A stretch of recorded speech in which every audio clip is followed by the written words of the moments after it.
bem-vindos ao O Café e a Conta, podcast para quem quer mais produtividade no empreender, principalmente em bares e restaurantes. Eu sou o Danilo Viegas, da revista BR, e hoje nós estamos aqui em Recife, Pernambuco, na feira HFN, falando com uma série de especialistas do setor de alimentação fora do lar. Ao meu lado, Rafa Silva, lucrando com delivery. O nome é muito bom, hein, Rafa? Bem-vindo, obrigado por ter aceitado o nosso convite. Danilo, eu que agradeço. O nome é excelente, é o que todo negócio tem que ter, né? Que é lucro, e essa é a nossa jornada, ajudando os deliveries aí de todo o Brasil. Exatamente. O Rafa, gente, vou pegar aqui a colinha no meu celular, acabou de fazer uma palestra chamada Delivery do Zero ao Lucro. 2 pontos, lucrando com delivery. Rafa, explica pra gente agora, principalmente nesse pós-pandemia, onde o mercado de delivery mudou muito, o que separa o joio e o trigo para, de fato, uma pessoa começar a entender as métricas e lucrar com delivery? O joio do trigo é uma boa analogia, tá? É porque eu acredito, eu te fiz a pergunta, mas eu já vou te dar um pequeno spoiler aqui. É porque tem muita informação disponível na internet, mas não são necessariamente todas boas, né? Não. Informação, hoje a gente tem um problema que a informação ela é até demais, né? E as pessoas costumam buscar atalhos. Então, o que separa o joio do trigo é que quem não está buscando atalho está construindo um negócio de longo prazo. Quem está buscando atalhos, possivelmente ele está mal nessa equação aí. Acho que falando do delivery do zero ao lucro, o ponto crucial a gente divide dentro da nossa empresa, que qualquer delivery, qualquer restaurante precisa de 6 pilares cruciais. Primeiro que é um bom marketing, a marca é o que é a existência do valor agregado de tudo que você fizer dali para frente. Então, se o Rafael e o Danilo virar sócio, a gente tem que sentar, qual a primeira coisa que a gente pensa? Qual o nome do nosso negócio? Até antes do que você vai vender. Talvez você vai vender até mudar um restaurante. Aí o cara começa, é comida brasileira, depois pode ser uma culinária oriental, pode ser pastelaria, mas enfim, o nome, a marca, a mensagem, ela é crucial. Depois disso, a gente vai convidar pessoas para participar do nosso sonho. Poxa, Danilo, a gente tem uma ideia legal aqui, vamos contratar um gerente, contratar um operador de caixa, contratar um cozinheiro, contratar um auxiliar. Depois disso, a gente vem para a parte do dentro, que é o produto. Em concepção, qual o melhor produto? Qual a melhor embalagem? Quem vai entregar esse nosso sonho? E por qual canal? Que são as plataformas. Então, a gente tem marketing, gestão de pessoas, produto, embalagem, entrega e plataforma. Quem entende que esses 6 pontos cruciais é o que vai levar para o resultado positivo, é quem vai conseguir ter um negócio de longo prazo e vai sair dessa guerra aí da galera que, infelizmente, não vai continuar o nosso mercado. Não é só vender por vender, é vender com valor agregado. Mas, me corrija se eu estiver errado, esses pontos que você colocou tem mais a ver com um cenário ideal e não necessariamente, talvez, um cenário real, né? Antes de, por exemplo, eu contratar o meu cozinheiro dos sonhos, o meu gestor dos sonhos, às vezes a gente tem que se contentar com o que cabe no nosso bolso e a pessoa, ela quase que é o entregador, o cozinheiro, o atendente. O delivery tem muito esse cenário de começar pequenininho, até às vezes a pessoa abre um CNPJ ali e ela tá com uma cozinha quase que amadora, digamos assim, né? Vou trazer uma analogia para você, Danilo. Você sabe montar o cubo mágico? Eu assisti a sua palestra. Eu sei do cubo mágico, mas vamos lá. Você não sabe... Eu só consegui um lado, até hoje. Só consegui um lado, mas você sabe que é necessário 6 lados. E mostrei lá como se fosse tudo. Você sabe que são 6 lados, você sabe qual cor que você quer. É a mesma coisa que eu levo. Você viu minha palestra, você viu a analogia que eu faço. Todo mundo sabe qual cor que tem que ter cada lado. Mas não é por isso que você vai desistir de montar o cubo. Às vezes você vai aprender a parte de baixo, a segunda camada, a terceira camada, e você vai otimizando. Esse é o desafio de empreender. Existem N formas de fazer isso, e qual que é o modelo ideal? Você tem que ter uma inspiração. Agora, o restante do processo é transpiração. É você saber que se você não está conseguindo vender bem, é porque sua marca não é bem conhecida. Se você não está entregando bem, é porque sua equipe não está bem treinada, seu processo não está bem definido. Se o seu produto tem reclamação, você tem que otimizar isso. A sua embalagem não tem uma apresentação, sua marca, você está perdendo a oportunidade de divulgar seu negócio no lixo. Imagina um condomínio que você chega e você vê lá na hora de jogar o lixo fora 5 embalagens da mesma empresa. 5 pessoas distintas validaram que aquilo é um bom produto. Se você atrasa a sua entrega, porque você só tem um entregador, peraí, eu preciso fazer a conta, eu preciso de mais um entregador. Então a gente sabe que dentro disso é como se fosse uma mandala. Às vezes ela está toda torta. Nunca vai ser perfeito, não existe um negócio perfeito. As grandes empresas, McDonald's, Madeiro, nosso segmento Coco Bambu, todo mundo tem problema. Qual que é a grande questão? A gente tem que saber qual ponto atacar. Falando de delivery, qual que é o negócio principal? É logístico. Não adianta você fazer o melhor produto do mundo e você não entregar. Eu ia te perguntar isso, Rafa, no Lucrando com Delivery, qual você sente que é o principal anseio dos empreendedores nesse segmento? É o desafio ali da última milha, a entrega, o tempo de entrega, ou você acha que o calcanhar de Aquiles aperta ali em alguns outros pontos? Cara, excelente pergunta, mas excelente mesmo. Porque pensando numa ótica de mercado, sabe o que todo mundo quer, Danilo? Todo mundo só quer vender mais. Se você sair aqui nessa feira, conversando com 30 pessoas, 28 vão te dizer que elas querem vender mais. Só que muitas delas não precisam vender mais. Elas precisam de gestão de CMV, gestão de estoque, controle, ter uma DRE, que menos de 5% de quem está nos ouvindo vai ter uma DRE, demonstração de resultado do exercício, para saber aonde que ele está tomando prejuízo, onde está tendo lucro. Um termômetro do seu É a negócio. saúde financeira, como se fosse o raio-x do seu negócio. Então, quando você faz essa pergunta, o que todo mundo quer é vender mais. Mas tem empresas que chegam lá na nossa consultoria vendendo 300 mil, 400 mil e o cara não tem lucro. E quando você vê, ele está errando porque ele não sabe analisar que o custo de frete dele está alto demais. Ele não consegue entender que o custo de mão de obra dele está alto demais. Ele não consegue ter a gestão das minúcias. E o negócio de alimentação é um negócio extremamente desafiador. Nas É ótima minúcias, pergunta. né? É ótima pergunta. Rafa, e a gente começou esse nosso bate-papo falando justamente sobre como as pessoas anseiam por um resultado muito rápido, né? Formas milagrosas, alguma coisa que não siga uma jornada de aprendizado. Pensando nisso, falando, mas então eu vou tirar o meu frete e colocar esse valor dentro do produto final. Então eu vou melhorar a embalagem, eu vou fazer tal coisa que aí eu vou chegar para ter um resultado milagrosamente bem feito. Você consegue enxergar algumas artimanhas para a gente sair desse universo? Não, porque o ser humano gosta de atalho desde sempre. Então é uma luta psicológica, né? Trazendo para uma coisa boa dentro de uma coisa ruim, vamos pensar como restaurante, como o nosso cliente pensa. Na jornada de compra, o restaurante tem que pensar em como criar atalhos para o cliente comprar. Mas esses atalhos que são criados é através de ótimas fotos, ótimas avaliações, ótima estruturação de cardápio, ótima ancoragem de preço, ótimo produto isca. Então a gente tenta levar para o nosso cliente aquilo que a gente não pode pegar. Não existe fórmula milagrosa, porque imagina só, o Whindersson Nunes, trazendo o nome de uma pessoa, chega aqui, você tem um restaurante e ele faz 30 pedidos por dia. Amanhã ele vai na sua cidade viajar, fazer um evento, ele chega lá e fala: o restaurante do Danilo é o melhor almoço que eu já comi na minha vida. Quanto você acha que vai vender no outro dia? Olha, eu acho que eu preciso estar bem estruturado para receber as pessoas, mas é uma excelente propaganda orgânica de uma prova social do Whindersson Nunes falar bem do meu restaurante. Eu acredito que muito. Será que de um dia para o outro você consegue sair de 30 para 200 refeições? Eu acho que minha cozinheira vai ficar louca ali, né? Eu acho que Exatamente, eu vou ter que ir cara. pra cozinha, minha esposa vai me ajudar. Mas e quando sumir os stories? Quantos pedidos você vai fazer após isso? Quem eu vou fidelizar, né? Quem vai voltar Esse ali, é o a recorrência, ponto. né? Jim Collins, no livro Empresas Feitas para Vencer, ele fala da jornada de 20 milhas. Não sei se você chegou a ver a trilogia dele, é incrível os livros. E ele fala: o que adianta você correr 100 milhas em um dia e passar 6 dias sem aguentar correr porque você está todo dolorido? É melhor você correr 20 milhas na segunda, 20 na terça, 20 na quarta, 20 no domingo e continuar correndo durante toda a vida. Então, dentro do nosso segmento, o que você tem que entender? Não é dar um salto do dia para o outro. É você melhorar de 30 para 35, mas É esses 5 a mais constância, fazer né? bem, constância. Essa é a palavra. E é isso que as pessoas não querem, porque elas estão sufocadas. Então ela entra em guerra de preço, e eu falo sempre essa frase: em guerra de preço, quem ganha perde. Se o cara tá lá, vendendo pouco, sem lucro, o concorrente está vendendo a R$ 24,90. Peraí, eu vou vender a R$ 22,90 porque eu vou pegar do concorrente. Cara, não é esse jogo. Você vai para um caminho que não é saudável, né? E esse caminho não saudável, ele pode te levar para uma autodestruição, né? Total. Essa coisa de você nivelar por baixo ou leiloar com o seu rival ali por conta de preço, você vai nivelando muito por baixo e chega a um ponto que você iminentemente vai se dar mal. O que é que a gente falou no começo, que é o primeiro pilar? É marca.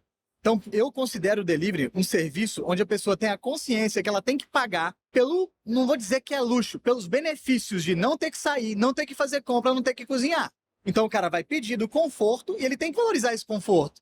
Tem um valor agregado nisso. A marca que não consegue passar isso, ela acaba entrando em guerra de preço. E aí os custos acessórios de campanhas, que a pessoa não sabe quantos por cento gasta no mês. Peraí, eu coloco um cupom de 10, um cupom de 12, uma campanha inteligente, uma taxa flex, trazendo dados que quem é do segmento dele vai entender. Eu vou fazer uma campanha de 20% de desconto. Peraí, você está consciente que isso aí é parte do seu resultado, que você está investindo em custo de aquisição de cliente para você fidelizar e depois conseguir cobrar quanto tem que cobrar? As pessoas não conseguem fazer essa conta, eles não entendem de custo de aquisição de LTV, que é o Lifetime Value, que uma pessoa comprou uma vez, quantas vezes mais ela compra e deixa dinheiro aqui na minha empresa? É um baita negócio a alimentação, mas ele se profissionalizou muito, então é muito importante ter controle. Eu acho, eu não empreendo ainda, mas estou pensando aqui, mas eu acho que é muito interessante você ter ali uma base que é fidelizada, né? Algo que, assim, cara, ele pediu o meu delivery aqui e uma semana depois ele voltou a pedir o meu delivery e voltou de novo e ele tem uma recorrência que é saudável, né? Você conquistou aquele cliente pelo seu serviço. Deve ser muito prazeroso você chegar a esse nível de excelência, né? Cada pedido é uma oportunidade de você manter a sua empresa de pé. E o primeiro pedido é a grande oportunidade. Eu sempre digo que é como eu conheci minha esposa, foi no Facebook. A primeira coisa que eu fiz foi o quê? Eu olhei para a foto, me agradou e eu convidei ela para sair. 11 anos depois, indo para o 5º filho, ela está fidelizada na jornada. Porque eu sou um bom marido, eu me dedico, eu amo a minha família. Eu falo que essa é a analogia para o cliente. Eu respeito o dinheiro dele, eu valorizo o esforço dele para me pagar. Então, se ele pediu a primeira vez, eu entrego rápido, no padrão, de forma clara. Se ele pede a segunda vez, eu faço a mesma coisa. Se ele pede a terceira, eu faço a mesma coisa. Eu não posso descansar. Então, o seu cliente é o que sustenta o seu negócio. Por mais que nós montamos no começo da entrevista o nosso negócio, o nosso sonho não se mantém só porque a gente deseja que ele se mantenha. Ele se mantém porque a gente está solucionando a dor de alguém. Se você tem essa consciência, é muito importante que você cative cada pedido, respeite o seu cliente, ou seja, sai de 30 para 40 pedidos. Esses 10 a mais eu estou atendendo tão bem, eu me programei, a minha cozinha organizou o mise en place dela, eu não preciso ficar parando, fechando minha operação, cancelando um pedido, porque quando eu cancelo um pedido, eu estou dizendo para o cliente, eu não tenho competência para te atender. Se a pessoa entende esse jogo, que é de fidelização, criação de marca, ela vai fazer a jornada de 20 milhas e vai crescer durante todos os anos. Se ela não entende isso e ela prefere aquele expert que está lá prometendo para ela, clique aqui, copie minha fórmula, triplique seu faturamento, que possivelmente isso vai levar o cara pro buraco. Rafa, queria levar o nosso assunto para outros patamares, colocar 2 temas aqui na roda. O primeiro deles eu vou elegantemente te apertar, mas te dar uma oportunidade para você falar o que eu imagino que seja uma dor de vários dos seus clientes. iFood, ruim com eles, pior sem eles? Rapaz, indispensável sem ele pro nosso setor hoje. É mesmo? Com certeza. Eu falo porque antes, não vou falar a palavra do que aconteceu em 2020, todo mundo sabe, o mercado ele acelerou consideravelmente naquele período porque todo mundo só tinha essa opção. Mas isso já é uma demanda mundial, porque as coisas estão se digitalizando. O meu filho de 10 anos já sabe pedir no iFood. Não adianta eu pensar que ele vai ficar pegando o telefone e pedindo. Esse é o mundo. A gente antes esperava o táxi chegar, você ligava, eu lembro que demorava 40 minutos, 1 hora. Você ficava lá no meio da rua ansioso, pé da vida. Hoje você só sai da sua casa quando falta 1 minuto, questão de segurança e comodidade. Tudo que gera conforto, comodidade e facilita a vida do usuário é tendência. Então, é indispensável que o público escolheu a plataforma que ele quer. Não adianta os taxistas, por exemplo, ir lá quebrar o Uber. Xingarem, né? Não adianta. Quem define é o cliente. Você, como cliente, quando você vai pedir, você pede onde? Cara, eu gosto de pedir numa pizzaria, numa hamburgueria do bairro, eu peço pelo WhatsApp. Que hoje já está digitalizado. Sim, Te manda um cardápio digital, não manda? Não é mais aquela pessoa, ele já te manda um linkzinho. Inclusive, eu quero falar um pouco sobre isso. Por exemplo, para facilitar. Nós dois somos de Belo Horizonte, a minha mãe já teve uma banca de jornal. E o meu primeiro emprego, em 2007, foi nessa banca de jornal. Legal. Na época, nós ainda vendíamos alguns jornais porque a gente estava no meio daquela transformação digital. E a minha mãe ficava muito receosa e aflita com o crescimento da internet. Mas eu falo, mãe, não adianta você remar contra essa maré e querer quebrar a internet do mundo para que as pessoas venham aqui e comprem um jornal de papel. É a mudança de comportamento do consumidor e como a gente tem que se adequar a esse comportamento, né? E quando você me perguntou aonde que eu peço, veja bem, eu falei 2 coisas, pizza e hambúrguer, que são os clássicos de qualquer delivery, mas a gente entende que hoje tem uma abrangência muito maior, né? Tem algumas pessoas que até acreditam que certos tipos de comida não viajam bem. A gente tinha, por exemplo, o desafio das batatinhas fritas, né? Que já chegavam murchas e as embalagens mudaram muito. Isso já melhorou muito. O churrasco, por exemplo, né? Então, queria que você falasse, pegando aí no ponto do iFood, a importância de você entender o comportamento do consumidor, os anseios, para justamente o que você estava falando, de ofertar essa solução. Quero te fazer uma pergunta de volta. Esses restaurantes, você conhece quantos anos eles existem? Você conhece a história deles? Você tem uma ligação com eles de confiança?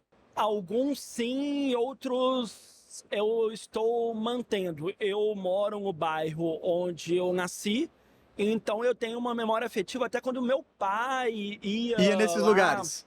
Ia lá. Você tá com quantos anos? Eu tenho 34. Eu também tenho 34, você vai lembrar.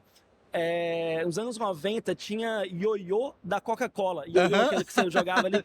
E eu vou na hamburgueria hoje, que eu acho que na época não tinha esse nome, hamburgueria, né?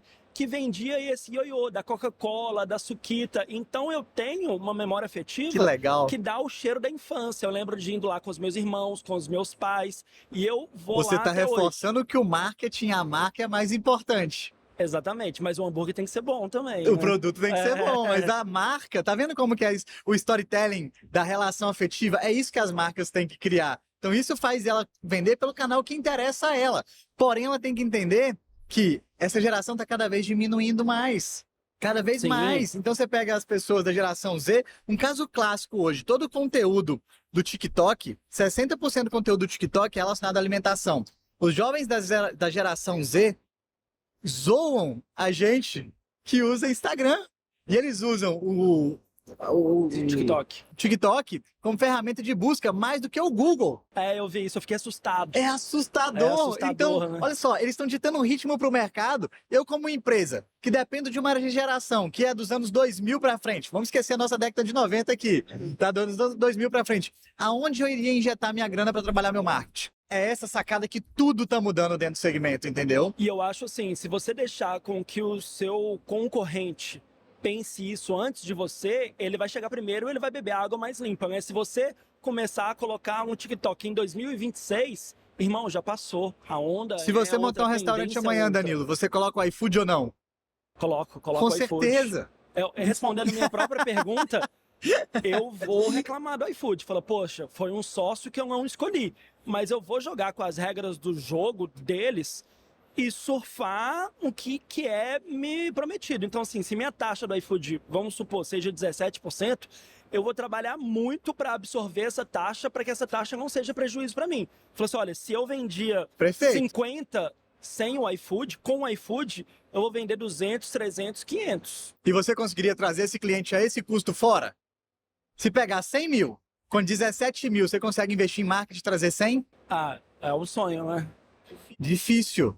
Esteja onde seu cliente quer estar. Obrigatoriamente tenha seu canal próprio, a venda pelo WhatsApp. Até porque, para a galera que está nos ouvindo aqui, o maior aplicativo do Brasil é o WhatsApp. 120 milhões de aparelhos têm o WhatsApp, 98% dos aparelhos acessam todos os dias. Pessoas de 8 a 80 anos, né? Todas as faixas etárias utilizam como ferramenta principal de comunicação. Hoje, existem mais pedidos. O iFood bateu 100 milhões de pedidos agora. Sim. Existem mais pedidos de comida via WhatsApp que via o iFood, que é o maior marketplace. É porque o WhatsApp não investe falando que ele faz 120 milhões de pedidos.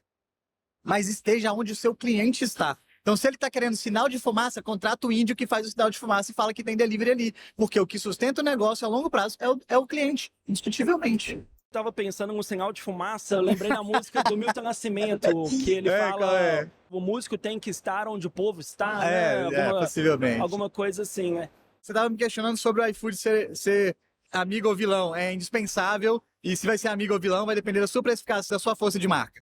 Basicamente, respondendo para quem está nos ouvindo, é isso. Rafa, queria te agradecer, então, pelo nosso bate-papo aqui. Prazer ter você aqui. Prazer foi meu. Que seja o começo de muitas entrevistas nossas aqui, pra gente solucionar a dor de quem empreende no setor de alimentação fora do lar, né? Eu que agradeço, Danilo. Foi um prazer. Espero você lá em BH. Quem sabe a gente grava juntos lá no meu escritório também, né? Convida a galera para acompanhar o Lucrando com Delivery.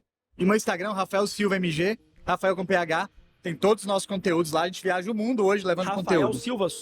Rafael Silva MG. MG MG de Minas Gerais. Beleza. Rafael Silva MG. A galera vai encontrar lá um carequinha com a camisa do Lucrando com Delivery, pode seguir, que é o meu Instagram, onde gero muito conteúdo, e no YouTube também, Rafael Silva Delivery.